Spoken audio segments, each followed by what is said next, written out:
Hi everyone, how are you? Today we are going to read the last story in our series called Bad, Bad Bunny Trouble.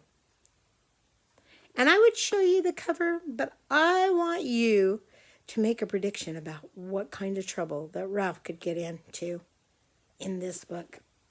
Wriggles is excited to read this story, so I hope you enjoy it as much as Wriggles. Here we go. Bad, Bad Bunny Trouble by Hans Wilhelm. Oh, there's our Ralph and his soccer ball. Ralph was a bunny who loved soccer more than anything else in the whole wide world. He could play all day long. And he never wanted to stop. Ralph, come inside now, his mother called. You have to get dressed for your sister's birthday party. Rats, said Ralph. It was the last thing he wanted to do.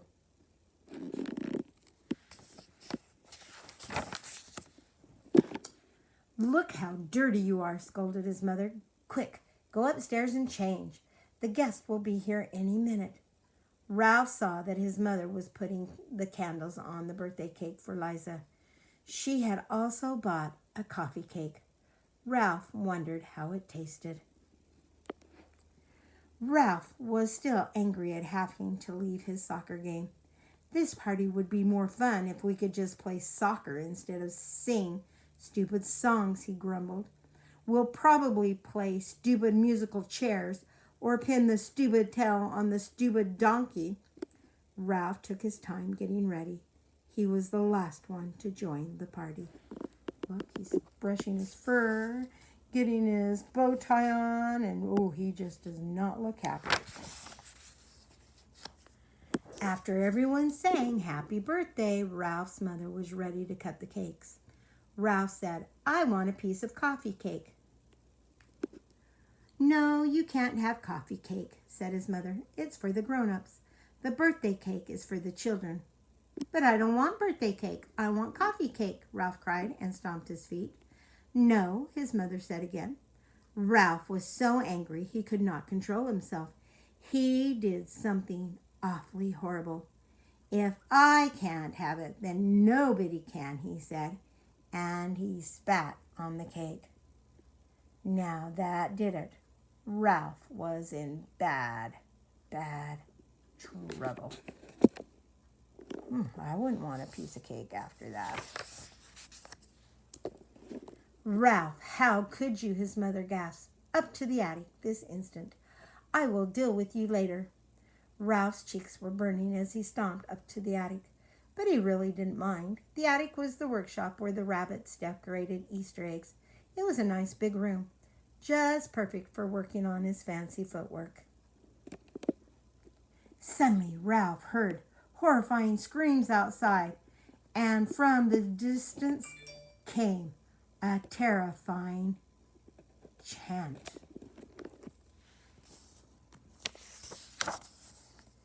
Tasty bunnies, hop, hop, hop, are delicious in the pot. Simmered, boiled, or as a stew, watch out, here we come for you. Looking out the window, Ralph saw 3 large, savage foxes. Now everyone was in bad, bad trouble. Here they are.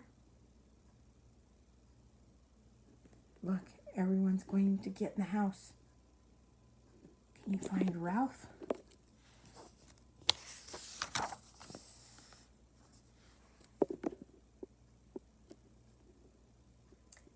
Downstairs there was a great trembling and crying.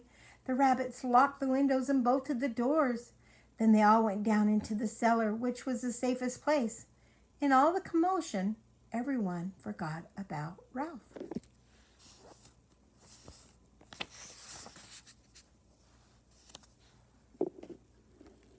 Ralph had to think fast.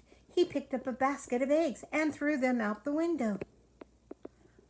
When the attacking foxes came running, they slipped and slid and skidded and toppled and crashed into each other in the gooey mess of broken eggs. The foxes were not ready for this. Badly bruised and covered with slimy egg whites, they looked up and saw Ralph laughing in the attic window. They whispered among themselves and then disappeared into the bushes. What a mess. Soon the three foxes returned with a long, long ladder. They started to climb up the attic window, but Ralph was prepared. He had lined up all the pails of Easter egg dye, and one by one he dumped them all over the foxes. First yellow, then blue, then violet, and finally a big pail of bright red dye. This was too much for the foxes. Grumbling, they slunk back into the bushes. "Victory!" cried Ralph as he kicked his soccer ball across the room. Oh, look at him. There they are. But in the next moment, Ralph heard and felt heavy thumps. Now everything in the room started shaking. What was happening? What could be going on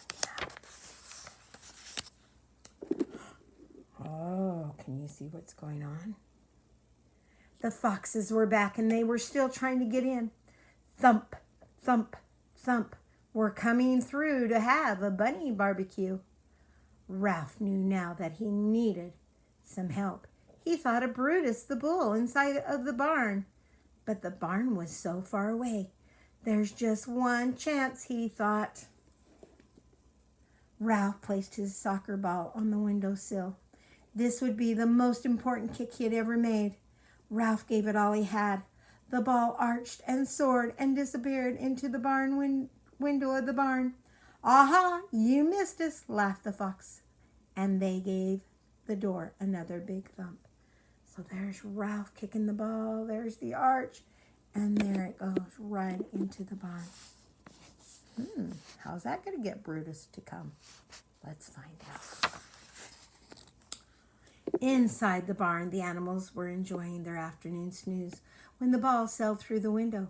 It bounced off the rooster's tail.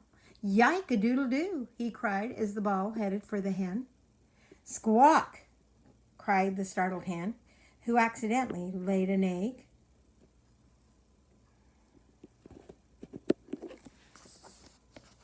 So it went this way.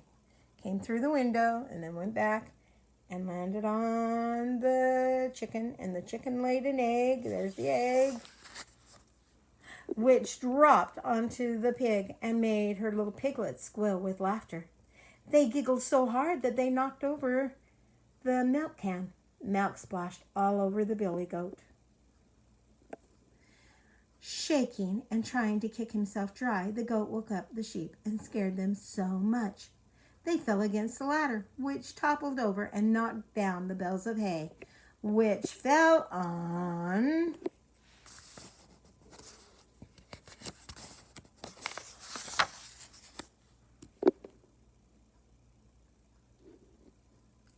Brutus the bull. Brutus had a terrible temper, and he didn't like to have his nap interrupted. He broke through the pen and crashed out the barn door. He was so mad that nothing could have stopped him. There was only one thing Brutus hated more than being disturbed when he was napping: the color red. And that was precisely what he saw when he stormed out into the yard.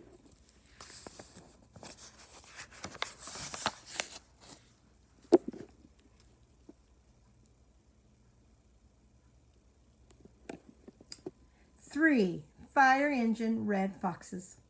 Brutus galloped after them and made them howl and run for their lives. Ralph knew now that foxes were gone for good. "Attaboy, Brutus," he called from the window. "We did it." There they go.